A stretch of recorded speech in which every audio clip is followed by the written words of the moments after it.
అండి కన్నయ్య బర్త్డే వస్తుంది కదా, వాడికైతే షాప్ చేద్దామని చెప్పేసి మాకు దగ్గరలో స్వర్ణకంచి స్టోర్ అయితే ఉందన్నమాట. అక్కడికైతే వెళ్ళాము. ఇప్పుడు వెడ్డింగ్ సీజన్ కదా, చాలా మంచి కలెక్షన్స్ అయితే ఉన్నాయి. తొందరగా క్విక్గా చేసేసుకున్నాం అనమాట. సూపర్ ఉండే అనమాట డ్రెస్సెస్.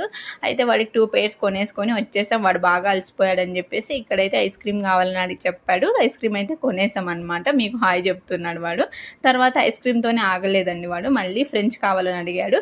ఫ్రెంచ్ అయితే వాడి ఫేవరెట్ కదా, సరే పోతే పోన్లే అని చెప్పేసి తీయించామన్నమాట.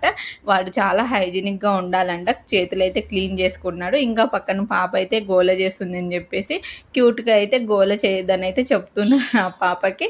మళ్ళీ ఫ్రెంచ్ తినేసిన తర్వాత కొన్ని వాటర్ తాగేశాడనమాట. మళ్ళీ వేరే వాళ్ళు పిజ్జా తీసుకొని వెళ్తుంటే అమ్మ నేను తింటా పన్నీర్ పిజ్జా అని అడిగాడనమాట.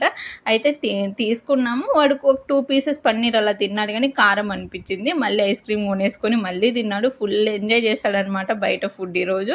తర్వాత అపోలో కొన్ని టాబ్లెట్స్ కావాల్సి ఉండే, అక్కడైతే అపోలోకి వెళ్ళి టాబ్లెట్స్ అయితే తీసేసుకున్నాం. వాడు బ్రష్ తీసుకుని అక్కడ బ్రష్ చేసేస్తున్నాడు కామెడీగా. నెక్స్ట్ అయితే ఇంటికి వచ్చేసాము. రాగి సంగటి ఇంకా మటన్ కర్రీతోటి డిన్నర్ ఫినిష్